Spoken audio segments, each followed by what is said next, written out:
Ever wondered how Google search suggests results as you type? How Instagram updates your feed in real time without refreshing? Or how YouTube loads videos seamlessly while you scroll? That's all powered by JavaScript. It's the language behind modern web experiences, and today you're going to learn it fast. By the end of this crash course, you'll know how JavaScript works and how to start coding with it. Whether you are a complete beginner or getting into full stack development, this is the perfect place to start. So, what exactly is JavaScript? Think of a website like a car. HTML is the frame, CSS is the paint and design, and JavaScript is the engine. It makes everything run. Without JavaScript, a website is just a static page.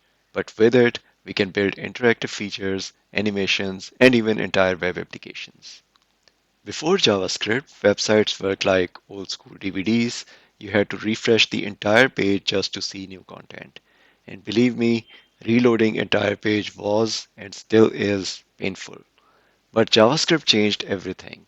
It allowed us to update just sections of a page, like new comments appearing on YouTube, interactive chat, or new tweets loading on Twitter, without refreshing the entire site.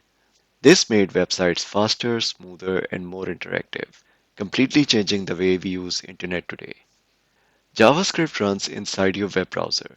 Every time you see a website with interactive elements, JavaScript is working behind the scenes. But JavaScript isn't just for websites.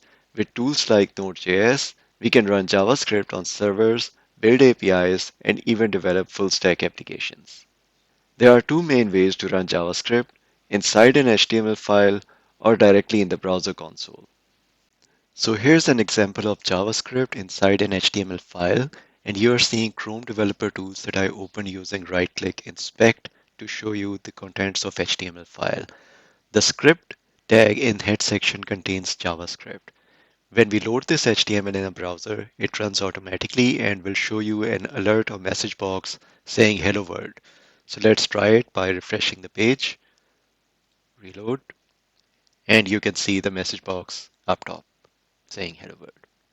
The second way to run JavaScript is from the console tab, where if I go and write console.log hello world. Now this is a JavaScript that just got executed and hello world was written to console, which is in the console tab, of course. I can write entire functions here and execute those, but I think that's enough for now. Learning JavaScript isn't just about coding. It's about unlocking endless opportunities. Build stunning websites, create mobile apps, run servers, power AI, and even make games, all with one language. It's the one language to rule them all, giving you the power to create, innovate, and turn ideas into reality. Now that you know why JavaScript is so powerful, let's dive into coding. In this crash course, we'll cover everything from JavaScript basics to making interactive web pages. By the end, you will be able to build dynamic websites and kickstart your journey as a web developer. This is a crash course, but depending on when you're watching, there might already be a full-length JavaScript course on the channel, so be sure to check that out. And if you are following the full stack developer course, this is just one part of your journey. If you're excited to learn JavaScript and beyond, make sure to subscribe so you don't miss future lessons. We'll be writing a lot of code in this crash course, and I highly recommend following along because watching alone won't make you a JavaScript pro. To do that, you need a proper setup. You could write JavaScript in Notepad and run it with Node.js, but that's not much fun. Instead, I recommend Visual Studio Code from Microsoft, a free, lightweight, and powerful code editor that's become the go-to choice for web development. Download and install it from code.visualstudio.com. Next, to execute JavaScript code, you can use your browser, but I strongly recommend Node.js, which lets you run JavaScript outside the browser. Download it from nodejs.org and set it up on your machine. We'll be using VS Code and Node.js throughout this video. There's a full-length video on setting up Visual Studio Code on our channel, which you can use to set it up. Now that you know what JavaScript is and how to run it, let's start writing real code. In the next section, we'll learn about variables and data types, essential building blocks of JavaScript. In JavaScript, variables allow us to store and manipulate data. Think of a variable as a labeled box where you can keep different types of information. Declaring a variable is like choosing and labeling a box, and assignment is like putting contents inside that box. For example, if we want to store a name, we can use a variable to hold it and use it later in our program. JavaScript has three ways to declare variables: var, let, and const. Var is the old way and has some issues, so we usually avoid it. Modern JavaScript follows a standard called ECMAScript or ES, which introduced let and const for better variable handling. You don't need to know much about var and ECMAScript in a crash course, so that's enough for now. Let is great for variables that change, and const is for values that should stay the same. For example, we use let for changing value like a city name and const for a constant like the value of pi. Now, assuming you have Node.js and Visual Studio Code set up on your machine, let's verify everything is properly set up and then practice. So here I am in command prompt of Windows in a folder I created to contain JavaScript files we would be creating in this course. But first we are going to issue two commands to verify proper installation of Node.js and Visual Studio Code by inspecting installation version. So first, let's check Node version. So Node version 20.13.1 is installed on my machine. And if yours don't match, don't worry, it's okay. And next I'm going to inspect if Visual Studio Code is properly installed, and code is a shortcut for Visual Studio Code and also got a correct response. So this verifies that Node and Visual Studio Code are properly set up and are ready to use. To start coding, you can create a folder for your JavaScript files, open Visual Studio Code like I did, and use File, Open Folder to load the folder for editing. So here we are. Let's start creating a new file and let's call it variables.js and let's add some code to it. So let's start with the wrong example, var age equal to 25. And the reason I keep bringing var up is that most old code and tutorials have been written with it, so you should at least know what to avoid going forward. All right, let's do a proper start. So let's start with let, and I'm going to say let city equal to New York. Okay, the semicolon is not necessary but recommended in JavaScript. So you can use it, not use it. It's not gonna cause any error. So we can redefine the city because we use let. So I can easily say city equal to London and it's not gonna cause any issue. Let's go ahead to const and see the difference. So I say const pi equal to 3.14. And again, if I try to say pi equal to 3.15, it's not saying anything at the moment, but at runtime, this is going to result in an error. So what are we waiting for? Let's give it a quick try. So I'm going to save this file using Control S. Then I'm going to go to View menu and select Terminal, which is going to bring up a command prompt type thing over here in Visual Studio Code. And then I'm going to execute this file using Node by typing Node and giving the file name, which is variables.js, and pressing Enter. And we immediately see a type error assignment to constant variable, just as we expected. So let's get rid of this, save the file again, give the same command which you can now give using up arrow key, and nothing happened. The file executed successfully and nothing was logged in the console because we were not logging anything, but we could not see value of any variable either. So a better approach is to go over here and select JavaScript Debug Terminal. This feature allows you to put a breakpoint in Visual Studio Code Editor by clicking over here on the sidebar. And now if I select the same command, it's going to stop the execution of JavaScript at this stage. And now we have multiple ways of inspecting the value of variables. So if I hover my mouse over it, it shows me value of 25 assigned to variable age. But if I hover over city, it's still undefined because this line hasn't executed yet. And to execute it, I'm going to press this step over button or press F10. And now if I inspect city, we can see New York. We are also seeing value of these variables on variables panel on the left, which opens up in this play button, run and debug button. So now if I execute further using F10, city equal to London and by which is still undefined would get assigned 3.14, but that was the last statement, so the execution finished. So congratulations, you just wrote your first JavaScript file, executed and learned to debug it as well in Visual Studio Code. JavaScript has different types of data we can store in variables. The most common ones are strings, numbers, booleans, arrays, objects, undefined, and null. For example, a name is stored as a string, an age as a number, and list of hobbies as an array. Note in JavaScript, variables do not have pre-assigned types. The type of a variable is determined by its value at runtime. This can lead to all sort of issues, and hence TypeScript language exists to address that problem. I have modified the file we were editing earlier to include examples of variable data types.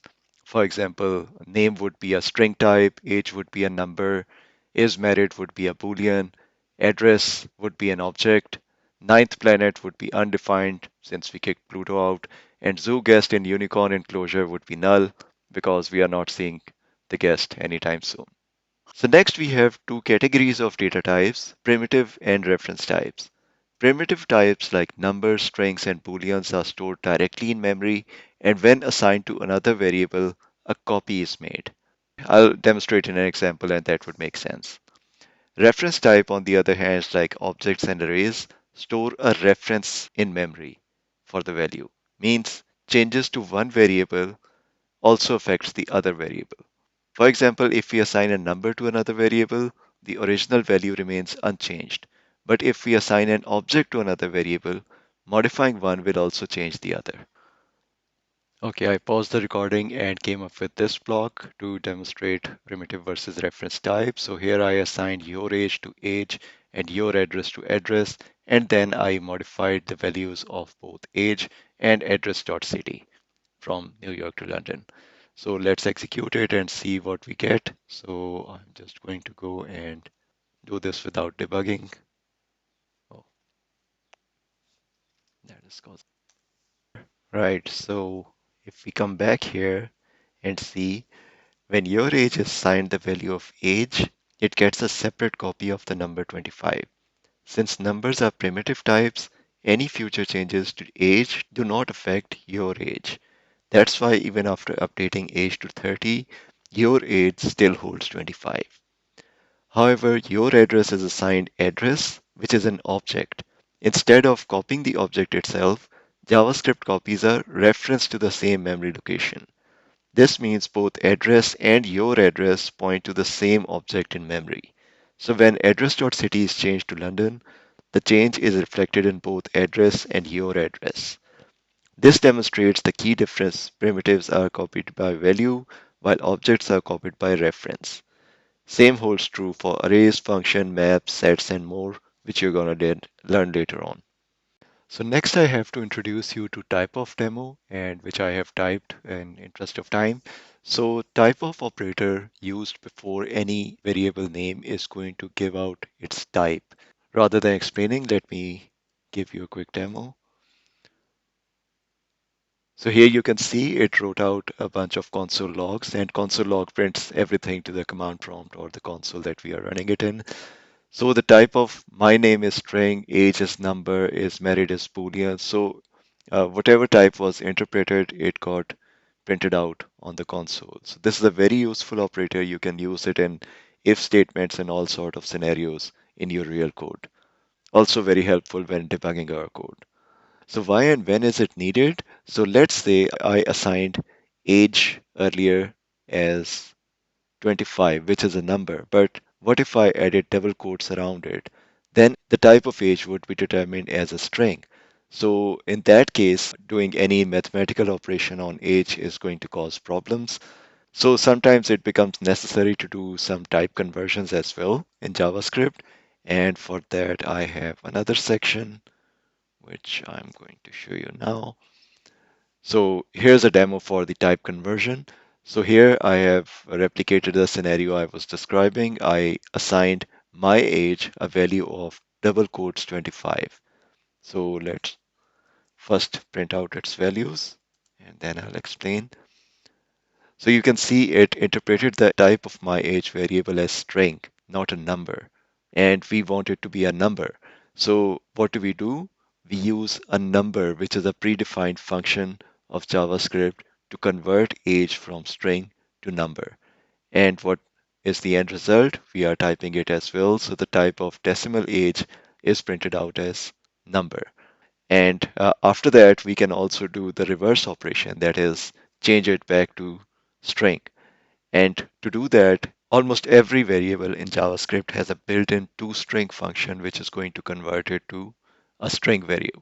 And why is it there? It's usually for debugging or serialization purposes, details of which are unnecessary at the moment, but do note that toString available on every variable is going to convert the type of variable to a string. And hence we did exactly that, and the type of age string is printed out as string. I should have added the prefixes. I'm going to do that now. Right, so I just paused and did. So here you can see the type. So this finally brings us to the end of the variable section. Just a recap and best practices. You always use let for variables that change. Use const for values that shouldn't change. Name variables clearly and descriptively. And be careful with type conversions. And now you know how to do type conversions. All right, now that you know variables and data types, let's move on to operators and expressions that you can apply on them. So what are operators and expressions? Operators are special symbols that perform operations on values. They allow us to do math, compare values, assign data, and more. For example, using plus, we can add numbers together. Let's explore the different types of operators in JavaScript. Arithmetic operations help us perform mathematical operations like addition, subtraction, multiplication, and division. For example, plus add numbers, static multiplies, and percentage finds the remainder. Note that JavaScript follows PEMDAS for order of operations, just like in math class. If you don't know about PEMDAS, you can look it up. It's gonna be too long for this course to cover. But I can tell you that 2 plus 3 static 4 is 14 and not 20 because in PEMDAS, multiplication happens before addition. So here are some common arithmetic operations. Additions a plus b, subtraction a minus b, multiplication a static b, and division a /b. In addition, I also included modulus or division remainder and exponent as examples. Let's quickly try this out. So if I go here are the result of these operations. Okay, next are assignment operators. These operators allow us to assign and update values efficiently. Instead of writing x equal to x plus 5, we can just write x plus equal to 5 and it's the same thing. The result is the same. This shorthand works for addition, subtraction, multiplication, and more operations. So if we go ahead and try this, you can see the addition assignment is coming up as 15 and multiplication is 30. And do remember, this operator changes the value of x. It's x equal to x plus 5. So that's why 15 multiplied by 2 is 30 being written here. Next, we have comparison operators. Comparison operators help us to compare values.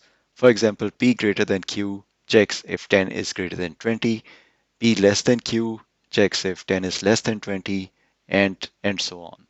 So we have equal to, not equal to, greater than, less than, greater than or equal to, which is this operator, and less than or equal to operator like this. I included an example to demonstrate the difference between equal to and strict equal to. Equal to being double equal to operator and triple equal to being triple equal to operator. So they are different in the sense that double equal to allows type conversion. So here we can see P is a number and it is being compared with double quotes 10, which is a string, and it's going to evaluate to true. However, P triple equal to 10 is also going to take into consideration the type. So it's just value comparison and it's value plus type comparison. So let's go ahead and check and see. This one resulted in true, but this one resulted in false because the type was different, even though the value was the same. We move on to logical operators, which include logical and, logical or logical not. Logical and is double ampersand. logical OR is double pipe symbol, and logical NOT is applied using an exclamation mark before the variable. Logical AND returns true only if both sides of this expression are true, and logical OR returns true if any one of the operand is true. Logical AND is the opposite of the variable value. So is Sunny is currently true, so it's going to return false. Let's give it a try. And you can see the first statement returned false because is weekend was false. The second one returned true because is Sunny was true. And is Sunny was true, so the third one came out false. JavaScript is smart and efficient, and it would not evaluate the entire expression if it can determine the result of the expression early on. So we have three examples of this behavior called short circuiting. And in the first one, we have just given a pre-short circuit example where we have true on one side and would print on the other side. In JavaScript, values are either truthy or falsy. Truthy values, like non-empty strings, act as true and they can participate in this logical AND comparison as true, while falsy values like false, zero, empty string, null, undefined, and not a number act as false. Since here would print is a non-empty string, it would act as true, and therefore this entire expression would be true, and it would result in would print being returned and printed on the console. Whereas in the second one, false and won't print are participating in this expression with logical and since logical AND demands both operands to be true to return true, since the first operand is false, JavaScript won't even go further and evaluate anything. So it's going to return false from here, and won't print would never be printed to console log. JavaScript would return early if the end result of the expression is determined. Similarly, the last statement or short circuit has true followed by the logical OR operator. And since logical OR returns true if any of the operand is true, so this is also going to be returning early and won't print would never be printed to the console log. So let's give it a try and see if it happens. So you can see would print got printed for this one. But since both of these were returning early, their end result like false and true were returned and printed to the console log, but not the won't print on the console. I also included a special operator called conditional operator or ternary operator example here. So this is kind of a if-else statement, and it's evaluated like we have a Boolean variable is raining. So is raining followed by a question mark takes two operands. So take an umbrella or leave the umbrella separated by a colon sign. So if the variable is true, then the first operand would be returned, or otherwise the second operand would be returned. So let's give it a try. And I also included an example with the typeof operator, which we discussed earlier, that this can be used in if statements, and if statements are going to follow shortly. But here's how you can use this in a ternary operator. So since is raining was true, the first operand got returned and got printed. And is 25 in double quotes a string or number? It's a string. Its typeof is the string. And that brings us to the end of the operators segment. Now that you know operators, let's explore control flow and conditional statements in the next chapter. In JavaScript, control flow determines how our code runs. Instead of executing line by line in order, we can make decisions and repeat actions dynamically. For example, we can tell a program to greet a user only if they are logged in, or loop through a list of items automatically. Let's begin our coverage of the topic with conditional statements. So conditional statements allow us to make decisions in our code. The if statement runs code only if a condition is true. For example, we can check if someone is old enough to vote. So here's an example doing exactly that. Remember, we assigned age the value of 25 earlier. So we have now this if and else statement, which goes like if age is greater than equal to 18 inside parentheses, then inside curly braces, we do console log, I leave early and vote for my favorite candidate. Then else, if that predicate is not true, we go like again in curly braces, console log, I'll play video games and watch movies. Note these curly braces are required if there are more than one statement within each block, if block or else block. If there is just a single line, these can be dropped. They are optional.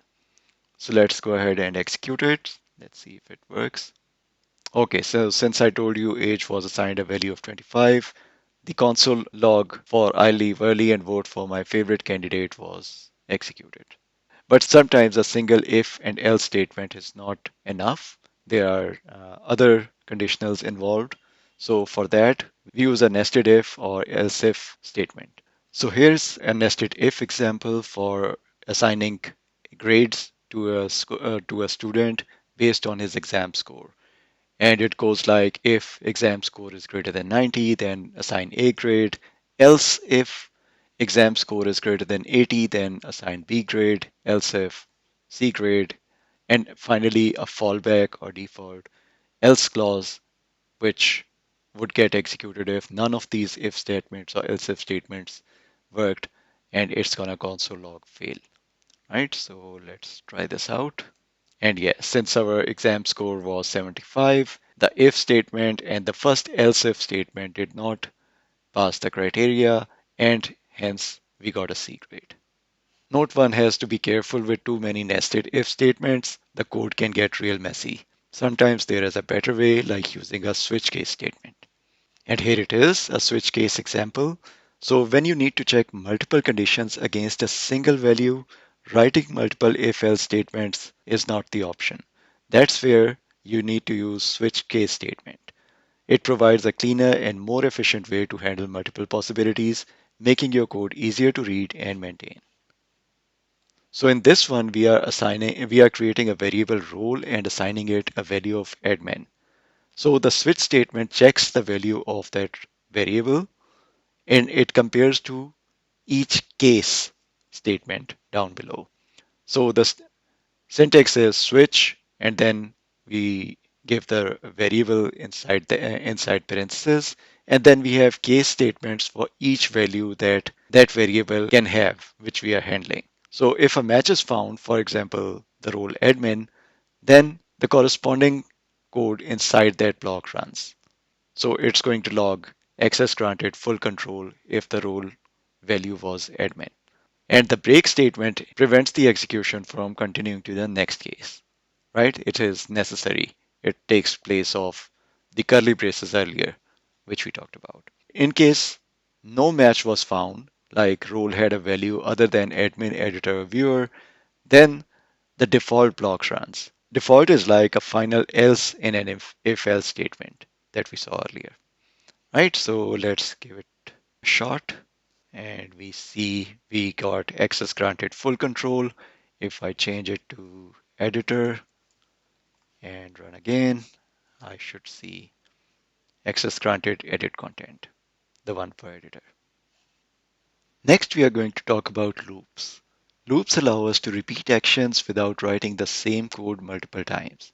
They are useful when working with large data sets, running repetitive calculations, or automating tasks.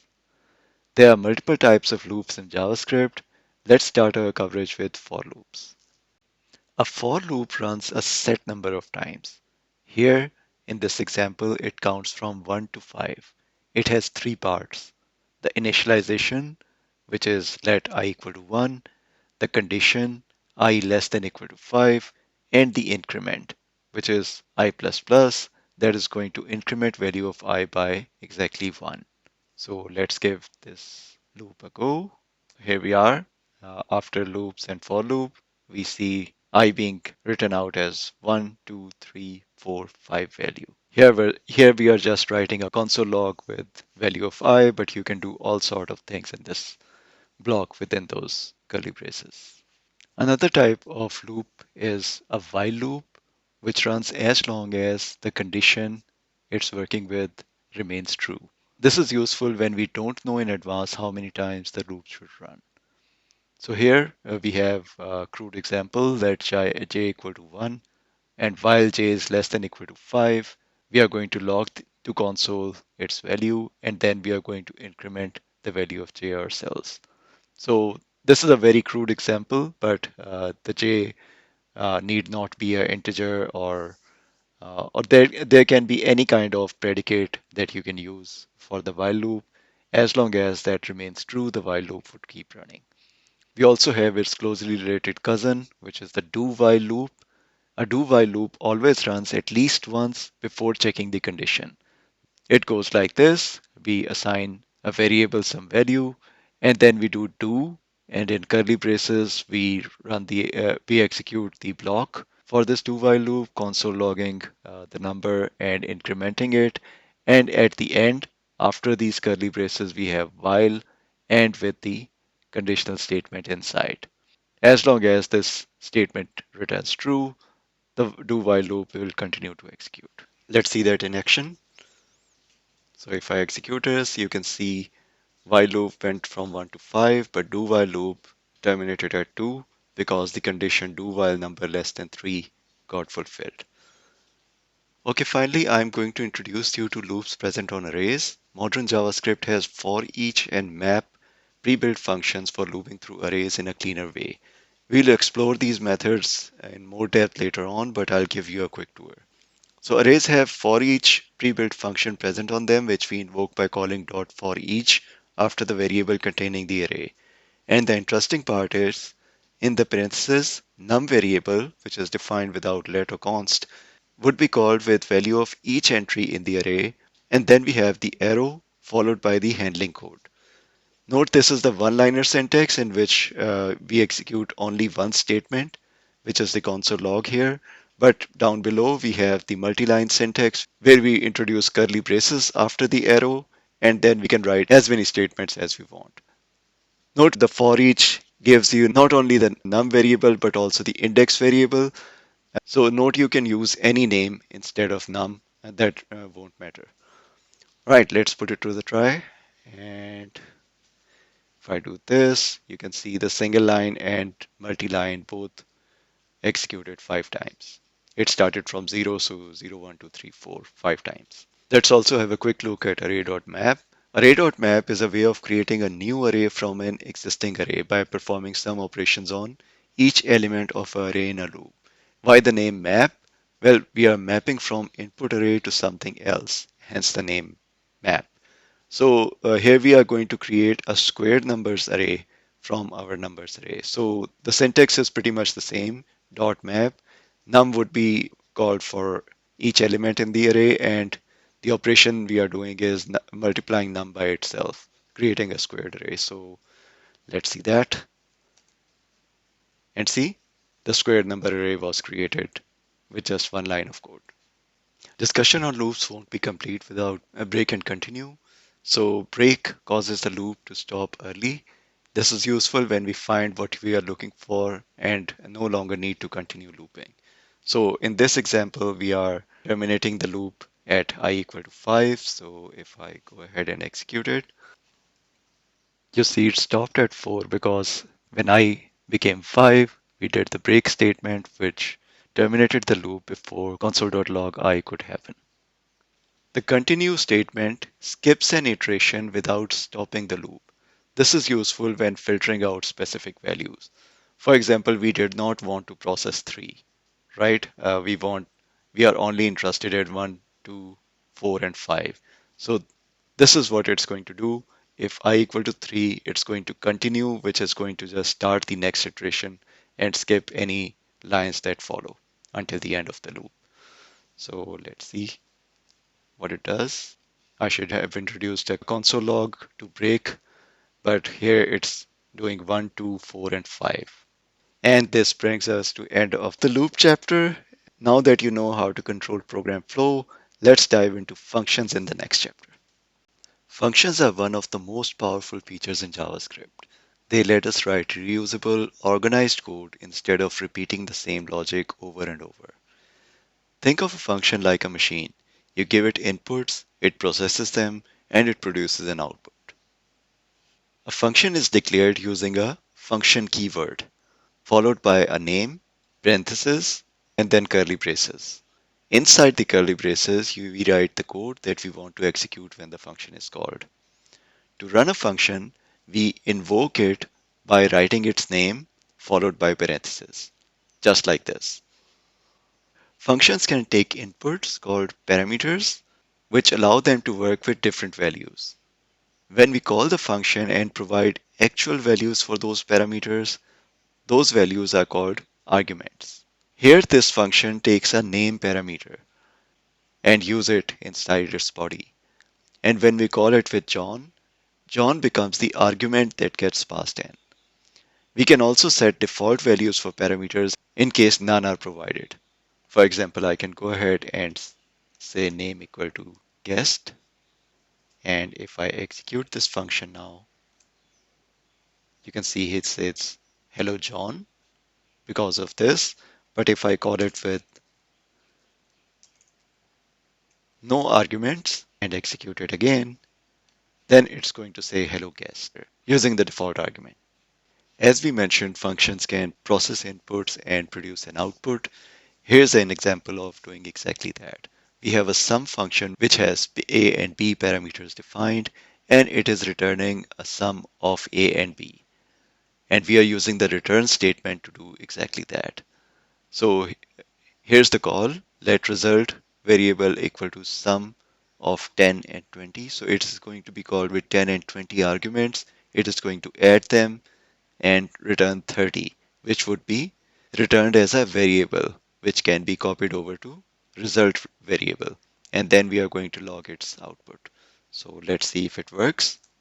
And here it is, sum of 10 and 20 is 30 as expected. A little bit advanced syntax, but why not? We can have functions with multiple return values. So return value doesn't need to be a number or a string. It can also be an array. And if it returns an array, we can store its value in another array like person name, person age, person city in that order in which the things are being returned.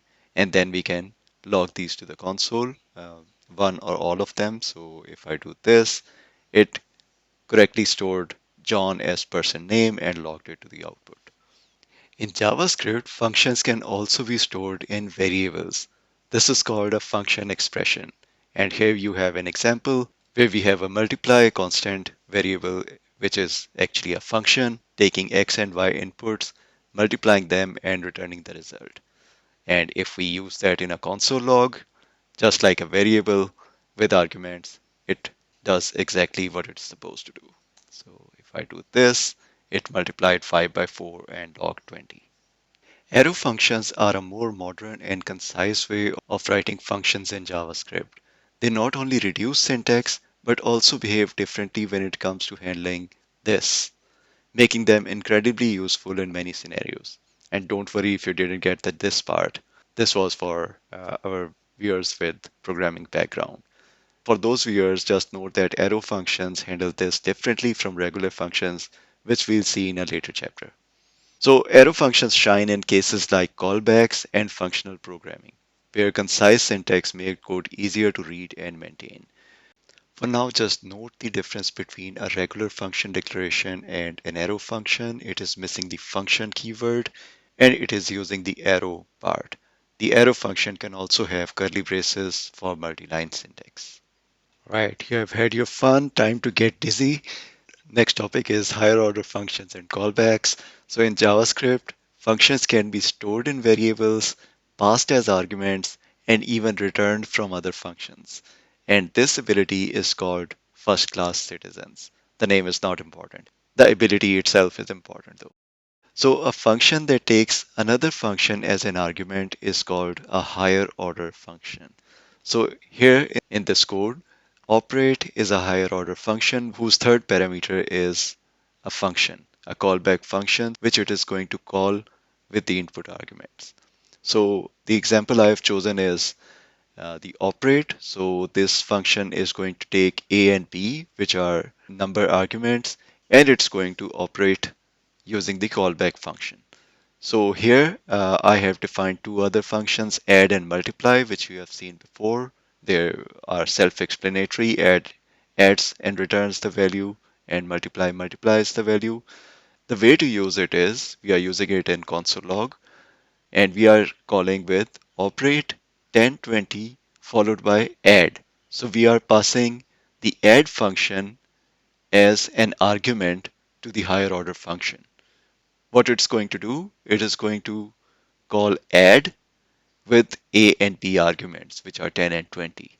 So basically, it is going to add both of these. 10 and 20 would be 30, and then this add function is going to be returning 30 as its return value, which would be written out to the console using console log. The second call for multiply is going to do exactly the same thing.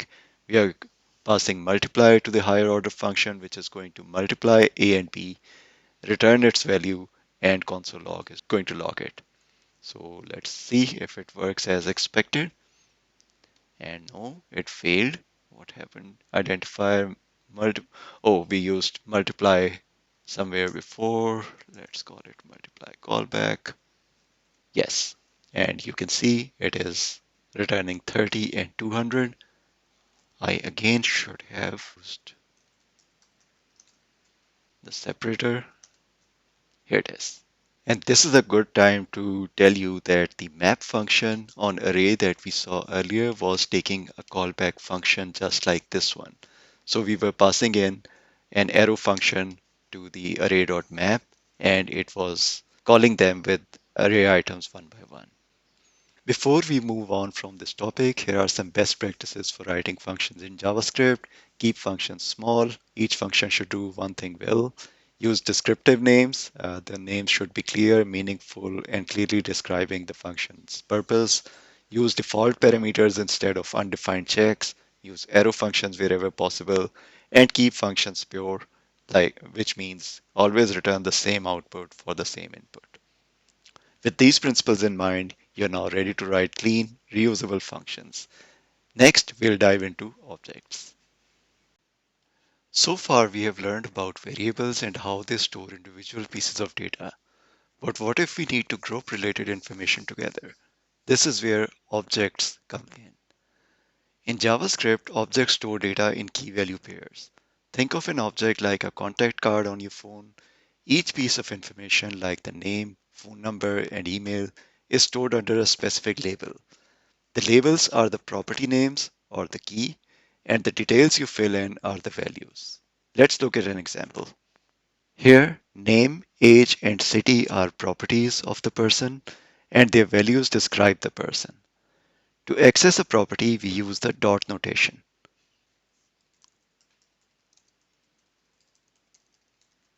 like this, and this is going to output John. We can also update properties or add new ones. But first, let's give it a try and see if it's working as expected. It is. Now I'm going to change the person's age to 30 and person dot city equal to London, and see if we have the desired information. And note, I'm logging the person variable directly, and let's see what we get. So here's the notation in string format. So the object is stringified before appearing on the console log.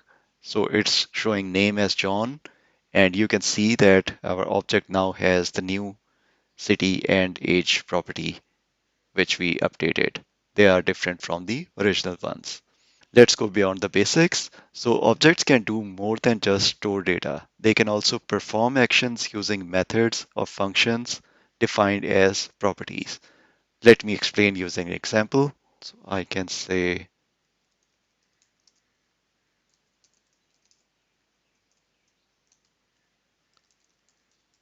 okay, and now I'm going to do person.greet and see what we get. See, it is using hello John to greet to perform action on its own properties. In this case, greet is a method or function. It behaves just like a regular function, but it belongs to the object. But wait a second, how did the method know which name to use? This is where this came in, right? Inside an object method, this refers to the object itself. This is a keyword. It allows us to access other properties within the same object. With this, you can access any property of the object from inside. Okay, let's go outside the object and talk about a shortcut. Instead of accessing object properties one by one, we can use something called object destructuring to extract multiple values at once. Let me show you how. So I can say const name and city equal to person. Okay, it's giving some error. Cannot, I think we have used city before. Let me call it person city. Let's call it person city. We have used so many things earlier, so that's causing issues. Okay, so with this, you can access multiple properties of an object at once. Its names of the properties should match. So if I console log name and persons city now and run it, we are seeing John and London. That's good, right? Restructuring makes our code cleaner and easier to read. All right, that's enough for the objects. To recap, objects store data with properties, perform actions with methods, use this to reference themselves, and destructuring helps us extract values quickly. Let's have a quick look at arrays as well. We have seen this in action before in loop section, so I'll keep it brief. An array is like a list where you can store multiple values. Instead of creating many different variables, you can use one array to hold them all. This is an array that holds three fruits. You can access each item using its position in the list.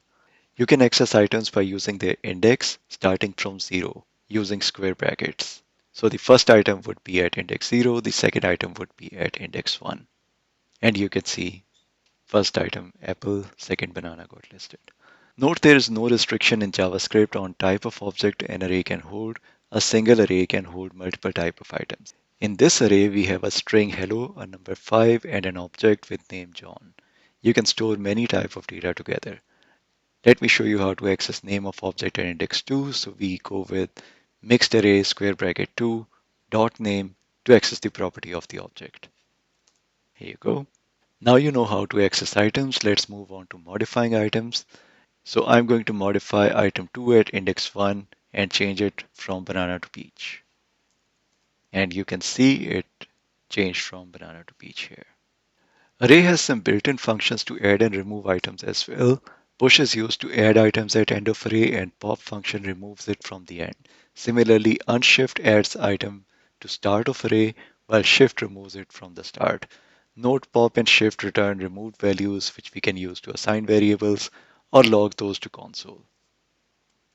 Notice how array got back to its original form after pop and shift removed the items added earlier.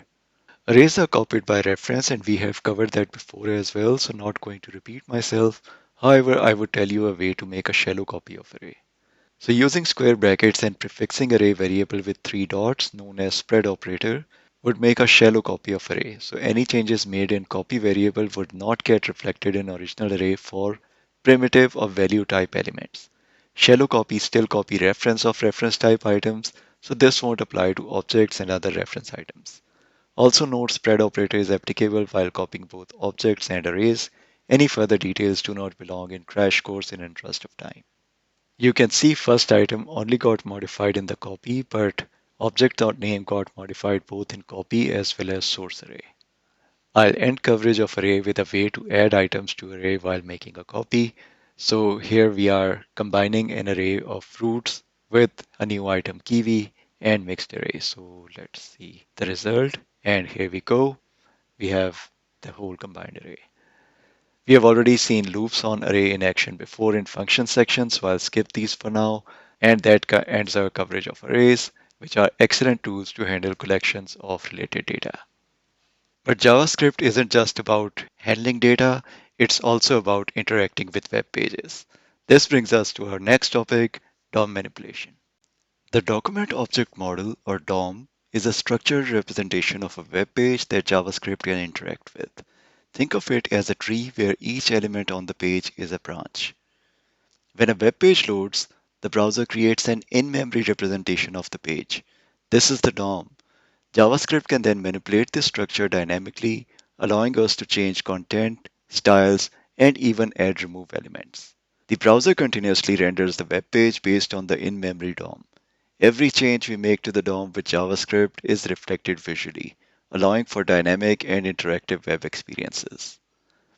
With JavaScript, we can make web pages interactive by dynamically changing their content, styles, and structure using the DOM.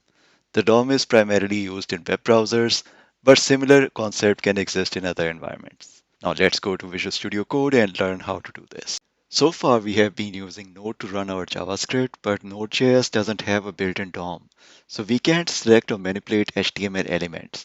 To work with the DOM, we need to run our JavaScript inside a browser using an HTML file with a script tag. So to do that, I'm going to create a new file, call it dommanipulate.html, and in Visual Studio Code, we can simply type HTML, select HTML5, and it's going to create a boilerplate HTML for us. And we can write a script tag inside the head section and write our JavaScript in here. So first I'll show you how to select HTML elements using JavaScript, but first I need to modify the HTML a bit. So I'm going to pause the recording and do that. Okay, I am done. So let me show you what I did. Let me close this. So I have added two styles, two classes, button class and an item class. And inside the body, I have a heading with ID title, then a list with three items of class item and two buttons with class button, btn, right? And I have placed the script after the body because we haven't yet learned how to manipulate events, and this script needs to run, this selection needs to happen after the DOM has finished loading. So you could either use an event listener to listen to DOM loaded event or place the script after the body so that it executes after the browser is finished with the parsing the body element and creating the DOM. We have our script here. It's in the first line, we are using the document object, which is a global object available to JavaScript, which represents the in-memory DOM. And in here, we are using a function called getElementById and passing it title. So it's going to select all elements, which can only be one because ID is unique. So it's going to return exactly one element with the ID title. Then we have document.getElementsByTagName, which allows us to select elements by type. So I'm passing in button here, and any elements of button type are going to be selected by this function. Thirdly, we have getElementsByClassName. So any element with a class btn applied on them would be selected. So we should be seeing two buttons each selected for this and this. And lastly, we have document.querySelectorAll, which selects all elements matching a CSS selector, right? And we are passing a dot item as the argument here, and it should select these three list items as a result. So we need to see the results in a browser. So let me bring it up. So here is our web page in the browser. Let me go right click inspect and open the console. And if I now reload it, we can see the results, our script executed, and we can see the heading for heading by ID, then buttons by type, two buttons, buttons by class, again two buttons, and items by query selector. These three items were selected because they had the item class applied on them. Next, let's see how to manipulate DOM, and I'm going to start off by manipulating or changing the heading up top. So to do that, let me go back to Visual Studio Code. We already have heading by ID selected up top over here, and we are going to leverage that. So I'm going to say heading by ID dot text content, and I'm going to say welcome to JavaScript. Right? Previously it says hello DOM manipulating word. So let's go back to browser and see what happens. All right, so once our script executes, it changes the heading to welcome to JavaScript. We can also make other changes like change its color. So if I go here and say heading by ID dot style dot color equal to blue, let's do it in quotes and change it. See, we can also manipulate the style of the selected element. You can make such changes to any element in the DOM. And did you notice it's doing that without needing a full page reload, allowing for smooth content updates? This is the power of JavaScript that I talked to you about in the intro. Okay, we are back in the code and now let's talk about events. Event-driven programming is fundamental to making web pages interactive. Event listeners allow us to respond to user interactions like clicks and key presses. We also have events on document object itself like DOM loaded, but let's first handle a much more practical example of handling a button click event. So here I have added the code for that. Remember our buttons by type and buttons by class variables were each having two items. Here we are leveraging that and adding an event listener to the second button in the array. Notice the square bracket syntax. It is used to index into the array and select a specific item of choice from the array. Arrays in JavaScript are zero indexed, which means the first item in array is present at index 0, second item at index 1, and so on. DOM elements have a pre-built function called add event listener, which allows us to listen to specific event of choice and provide a callback function, which would be executed when the event occurs. In this case, the specific event of choice is click, which we are passing as the first argument. Remember, we could create a const variable for a function and pass it as argument, or we can even pass the function definition directly as an argument, which we are doing right here. My goal is to get you familiar with all available options as much as possible in little time that we have. So here when the button would be clicked, our callback function would be executed, and alert is another pre-built function of JavaScript that would show a pop-up or message box with the string you pass as argument. In this case, button clicked. Let's try it out. So here we are back in the web page, and since we did index 1, I'm going to press me, and we see the button clicked event pop up, alert box showing up, right?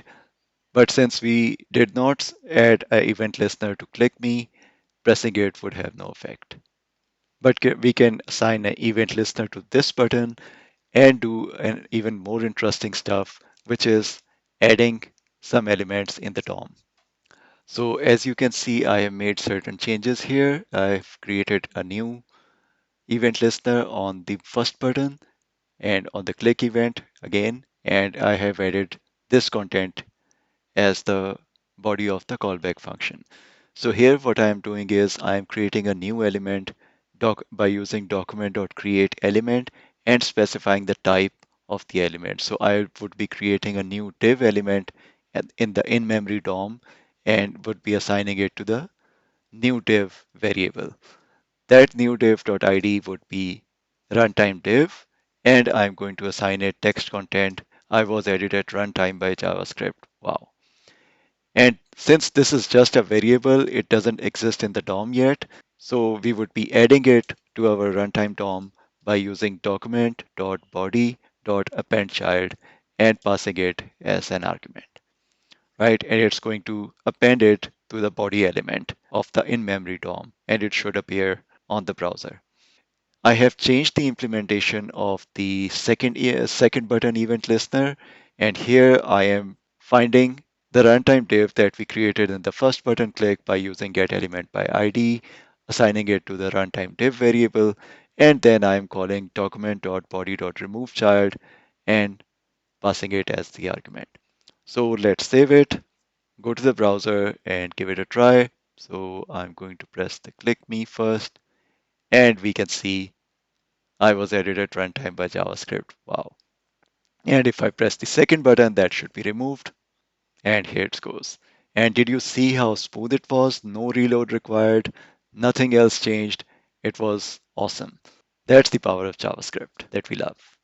I am assuming you know that HTML documents and the corresponding in-memory DOM is hierarchical, with parent-child and sibling relationships. Using JavaScript, we can navigate between elements using properties like parent, first element child, next element sibling, etc. So let's go about doing that. First let me show you the HTML element we are going to be using. So this list element with the ID list was added to the HTML body, and it had three children with items 1, item 2, item 3 with class item. So I have added this code to traverse the DOM. First of all, I'm going to find the top level list element by using getElementById by ID and passing it list as the argument. Once it's found, we are going to use first element child property of parent to find the first child, item 1. And then we are going to find sibling of first item using next element sibling on first item. And afterwards, just to make sure we are on the right track, I'm going to find next item dot parent, and we are going to check whether its ID is list. Let's see it in action in browser. So I'm going to reload, and here it is. Parent list element, untitled list, ID equal to list. First child is this, and if we expand, we can see it's item 1. Sibling of first child is item 2, of course, and parent of next child is the list item again with ID list. Understanding how to navigate the DOM allows us to interact with elements dynamically. Visualizing the DOM tree helps in grasping how elements relate to each other. And this completes our coverage of document object models using JavaScript.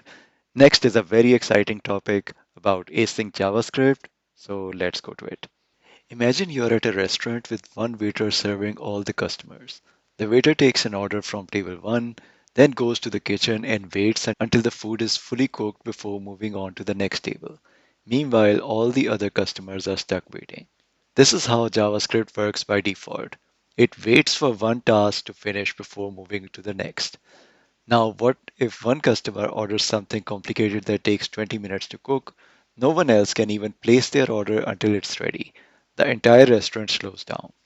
This isn't ideal for a busy restaurant or for JavaScript. That's why we need asynchronous programming. Instead of making everyone wait, the waiter can take an order, send it to the kitchen, and then move on to the next table without waiting. The food will arrive whenever it's ready. This is how asynchronous JavaScript works. It lets tasks happen in the background so that everything else can continue running smoothly. So we are back in the code, and I'll first demonstrate the problem to you so that we have a realistic expectation of what we are trying to solve. So here's a new HTML file I have added, freeze.html, which has two buttons, freeze button and normal button. Right, so this is the code for freeze button event handler, where we are getting the freeze button by ID and adding a click event handler. And yes, you can use chaining like this to get this done. All right, so what this is going to do, this is entering a while loop, which is going to block everything for 5 seconds because this while loop would be running. And since JavaScript executes one line at a time and is single threaded, so while this while loop takes over your processor, nothing else would work in your HTML page. And this one is the second button, which where we are just showing the alert like we did previously. And if everything goes to plan, this button won't work for 5 seconds if I press the freeze button first. So let's put it to the test. So let's see if the click me button works. Yes, it does. Now I'm going to press freeze UI for 5 seconds and try clicking click me, which didn't work. And now it worked. So you saw there was a delay, the mouse didn't move. It waited full 5 seconds for the blocking call to complete before this alert popped up. That was just an exaggerated demo, but real tasks take time. Fetching data from server or any heavy computation would block everything else. Even if not as bad as 5 seconds like our demo, you would experience jerky performance, and believe me, even a millisecond is a lifetime in World of Web. So to solve this, JavaScript uses an asynchronous model. It doesn't wait for long tasks to finish. Instead, it continues executing other code while waiting for a task to complete. A common way to handle asynchronous tasks is with callbacks. We learned about callbacks earlier in the function section. So callbacks are functions that are passed into other functions to execute later once the task is complete. Let me show you how this code snippet works and then I'll explain. All right, did you notice there was a delay between end and inside setTimeout delay task? And also, did you notice that we have the order like this, console log start, then setTimeout, inside setTimeout delay task, and then end? But what happens in the console? We see start, end, followed by inside setTimeout delay task, that too with a delay. Why? Because setTimeout, which is a built-in function of JavaScript, doesn't block execution. It schedules the task to run later while JavaScript continues executing other code. This is the foundation of asynchronous JavaScript. setTimeout is our simplest example of how JavaScript can handle tasks non-blockingly, allowing the browser to stay responsive. What has got to do with callbacks? So setTimeout takes two parameters. One is a handler followed by a timeout. So this is the handler. This is a callback function that we are calling after a delay. So this is the timeout delay in milliseconds. So this is going to be called after 2 seconds. Real world tasks like fetching data from server are more complex than just waiting for a few seconds. So we need to explore callback based non-blocking techniques a bit further. So here I have combined set timeout with a fake scenario where we are fetching data from server and it takes around 2 seconds for the data to arrive. So our fetch data function is taking a callback. Since it's a simulation, this fetch data operation is going to take 2 seconds to get the data from server, and then it's going to call a callback function to process the data. Then we have our process data function, which is going to log the data to the console and save processing fetch data. And this is the final call that we are going to make, fetch data, process fetch data. So let me execute it and see what we get. All right, so it says I'm data from server that arrived after 2 seconds, processing fetch data. So note we are using a fake simulation using set timeout here, but the point is to just show you how to use callbacks with such functions. We are going to see a real fetch function later in a later chapter in this course. So for now, just focus on how do we use callbacks in such functions that take callback functions and are non-blocking. Now let's get to the real problem that I'm trying to show with callback, and that is the callback hell example. Right, so let me quickly show you what it means. Don't get too overwhelmed by this volume of code. It's okay if you don't get it right away. So we have three functions: fetch user orders, and fetch order status. So it's a case where a user is asking what happened to my order, is it shipped or not? And our API is such that we first need to fetch the user details. And then with these details, we check the orders that user has placed on our website. And then for each order, we can check what their shipping status is. So all of these take an input ID and a callback function. So fetch user is taking a user ID and giving back the user details, like in this case, ID, user ID, name John. Fetch user orders also simulated delay of 1 second and giving back orders against the user ID using a callback, of course. And the third fetch order status is doing the same. It's taking an order and using the order ID to check the shipping status. And this is what I was talking about. So if you have to do this sort of operation, what you need to do is you need to first call fetch user and give it a callback along with the user ID, of course. This is the callback that is going to be provided. And once we have user details available, we are going to check user orders, which takes user information and invokes a callback, which is this with the order details or order array. And now we use this order array to check the order of the first status because our API gives us status of one order at a time. So we check shipping status of order 0, log it to console, and then we need to call it again in its callback with the order 1 or the next order. So as you can see, the code gets harder to read and maintain when multiple async tasks depend on each other. And as it's obvious on the screen, this can get quickly out of hand in a production environment. To solve this problem, JavaScript introduced promises, a structured way to handle asynchronous operations. Promises represent a task that may not have completed yet, but will eventually. They can either resolve, that is, be fulfilled, or fail, or be rejected. Think of a promise like a restaurant order. You place your order and continue chatting instead of waiting by the kitchen. The waiter eventually brings you a meal, that is success, or tells you that they ran out of ingredients, that is failure or error. Some places even give you a buzzer. It alerts you when the food is ready or if the order can't be fulfilled, just like a promise notifies your code when an async task completes or fails. But in the meantime, you don't just stand around waiting. A JavaScript promise works the same way. It starts in a pending state, waiting for a result. It either gets resolved or fulfilled when the operation succeeds, or gets rejected if something goes wrong, like an error. They behave just like your promises, right? Let's go to the Visual Studio Code and look at some examples. In JavaScript, a promise is created using the new keyword, which tells JavaScript to create a new instance of something.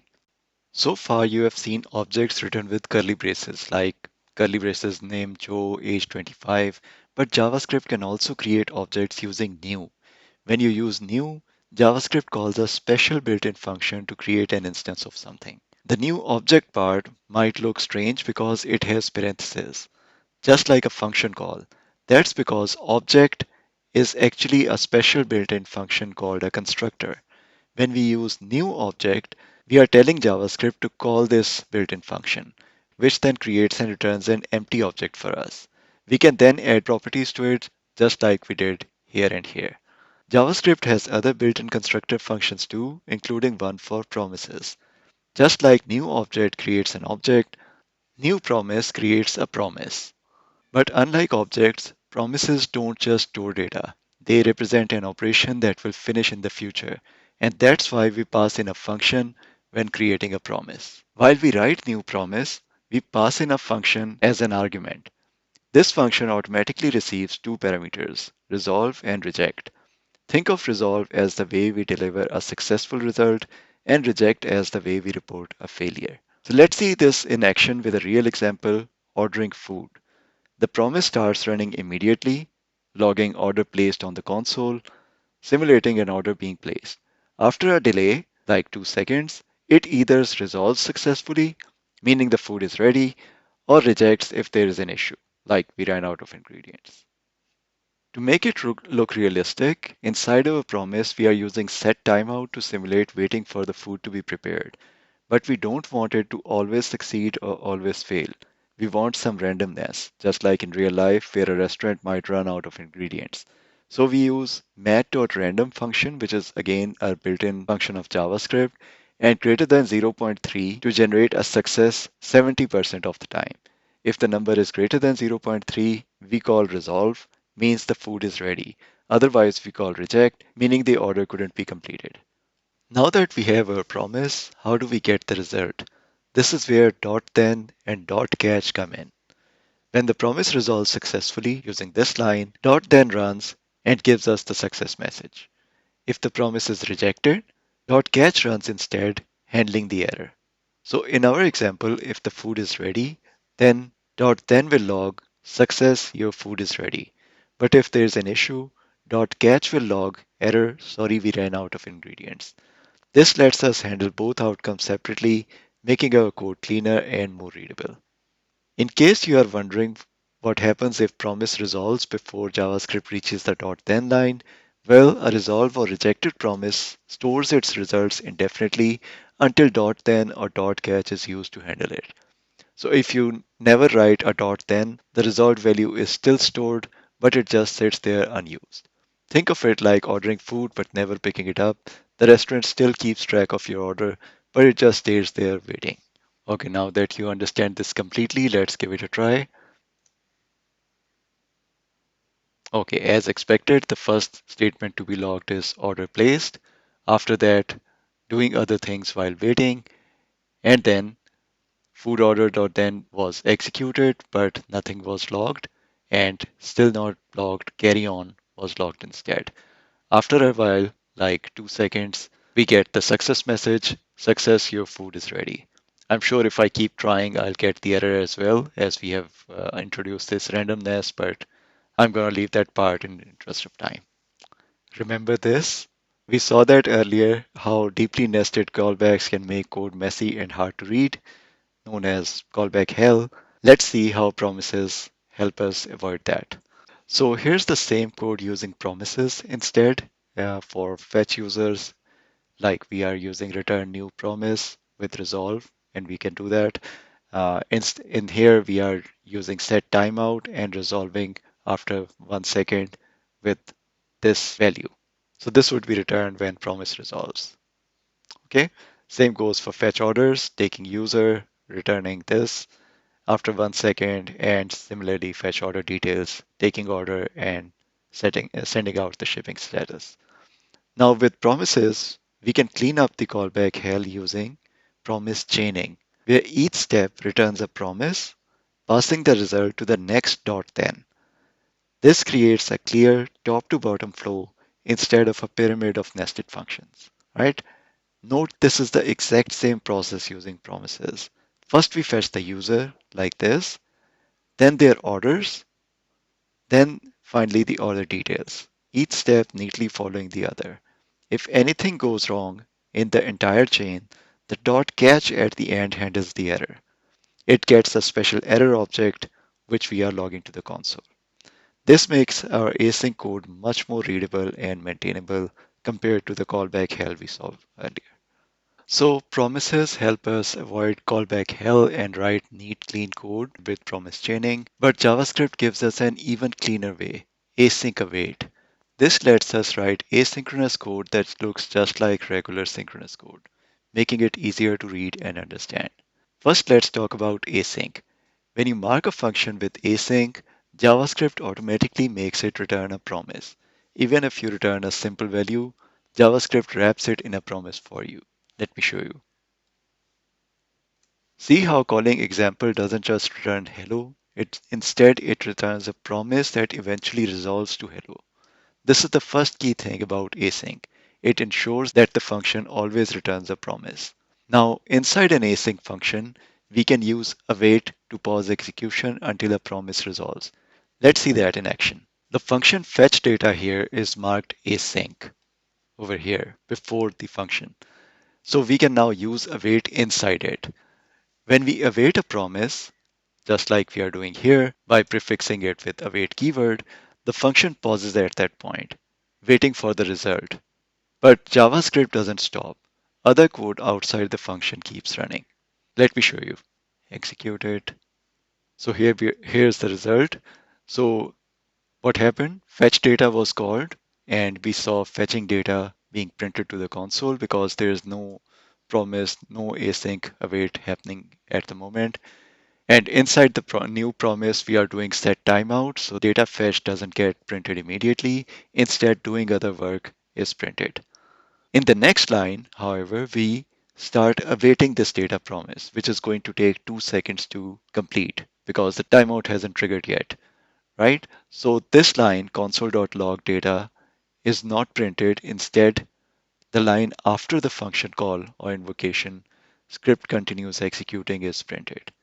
And once 2 seconds pass and the data is fetched, resolved, then this line gets executed and data fetch is written to the console after promise is resolved. So the key points are async makes a function return a promise and await lets us pause inside that function until the promise is resolved, all while keeping JavaScript non-blocking.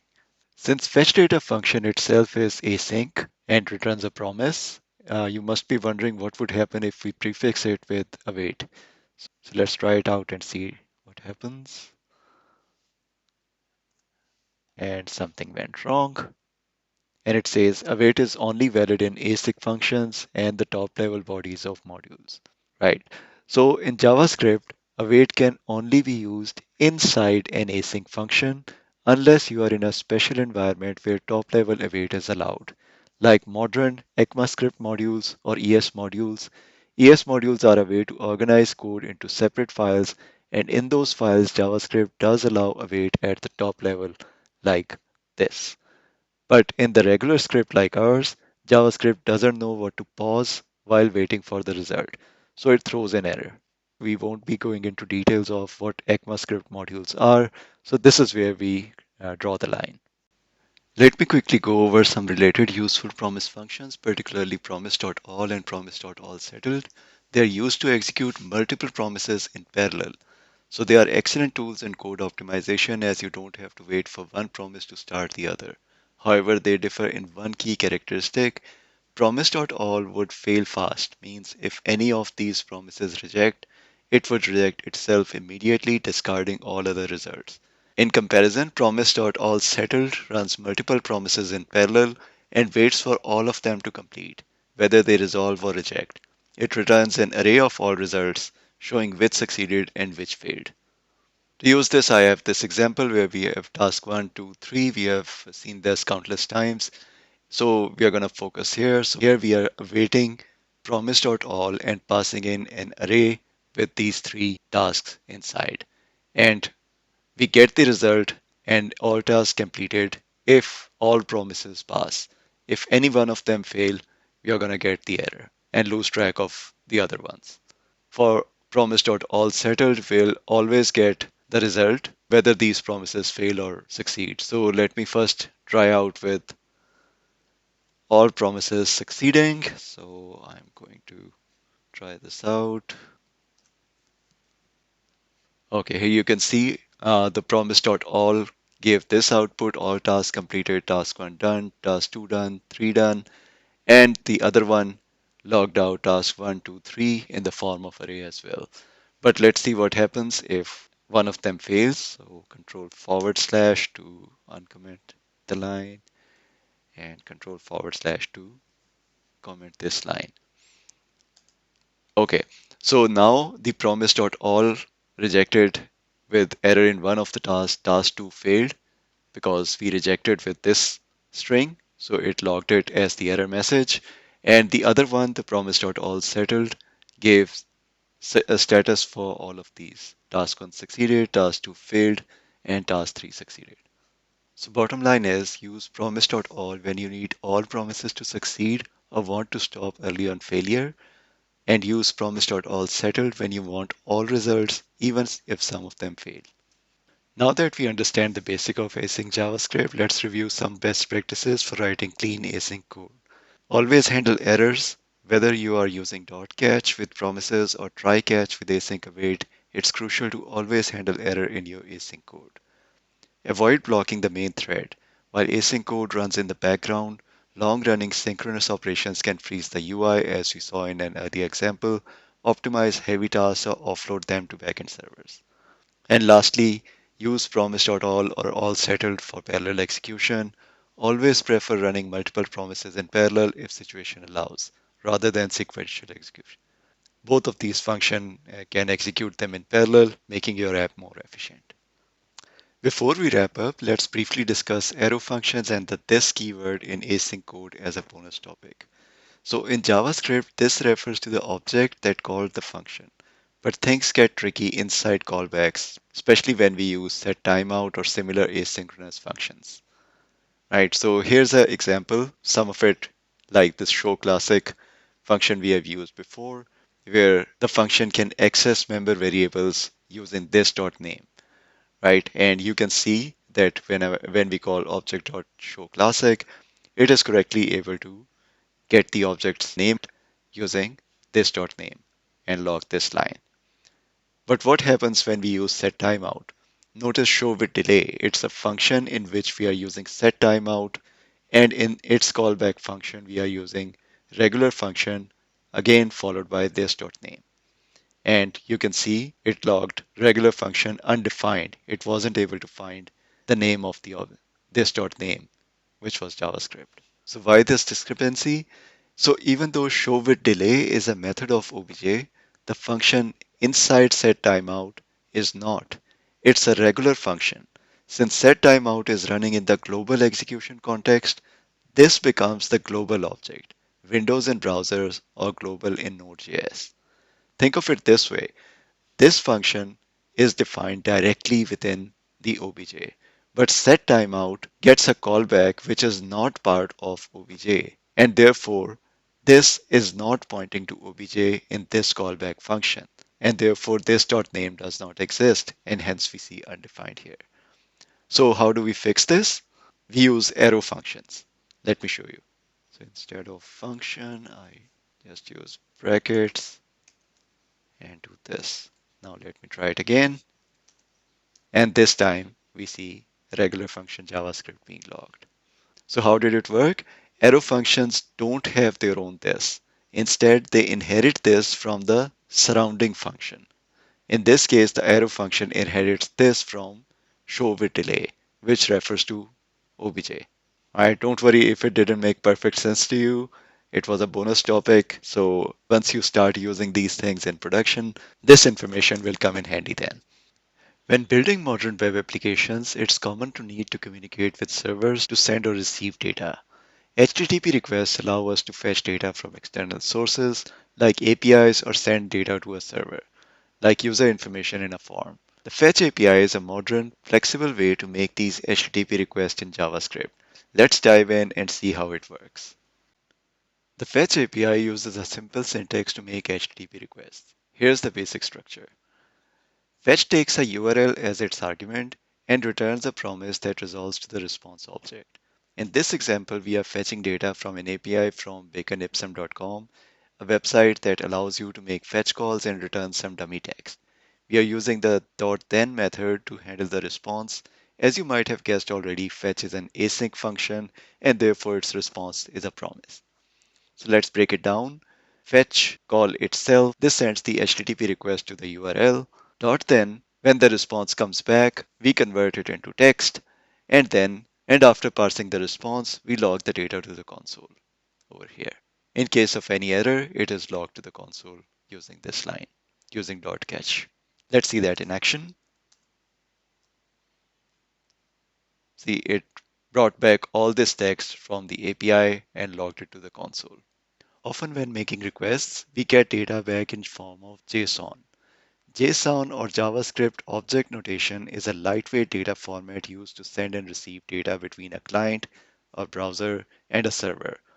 Once you start using JavaScript properly, you would most definitely be working with JSON. JSON strings look like this. They look very much like JavaScript objects, but they are not. They are strings.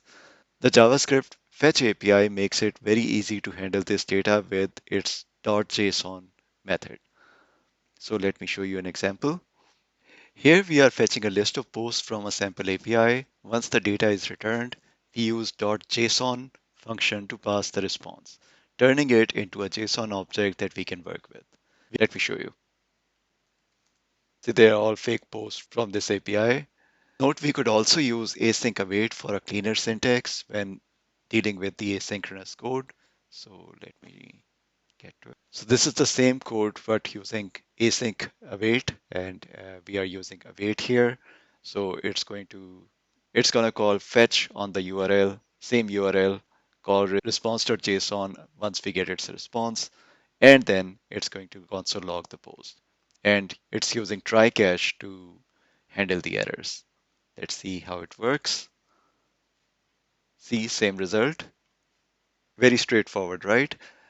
Okay, sometimes when dealing with external APIs, things don't always go as planned. Sometimes you get errors like a 404 not found or a 500 internal server error. It's crucial to handle those errors to improve user experience. So let me demonstrate how to do that. So here's an improved version of the same get post function, and you can see we are checking if not response.ok. So if we didn't get a proper response, we are going to throw an error, which is going to get it out of this try block and go straight to this console.error, where this error message is going to be printed with response.status and response.status text. So response object has status and status text properties to give you the status code with which the fetch call failed, as well as any status text sent from the server explaining what went wrong.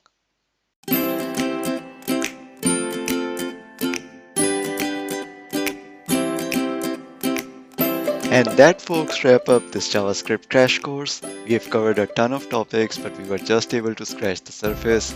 Each topic we covered is a word of its own, but what we covered was enough to get you started. We'll cover the gap in our full-length JavaScript course on Learn Awesome. JavaScript is all about practice. The more you build, the more you learn. So keep experimenting, keep coding, and most importantly, keep having fun with it. If this video helped you, don't forget to like, subscribe, and hit the notification bell so you never miss out on more awesome content. We have lots of videos on interesting topics you might like full stack development, AI prompt engineering, and many more. So don't forget to check it out. Got questions? Drop them in the comments. I'd love to help. That's it for now. Stay curious, keep coding, and I'll see you in the next one. Thanks for watching.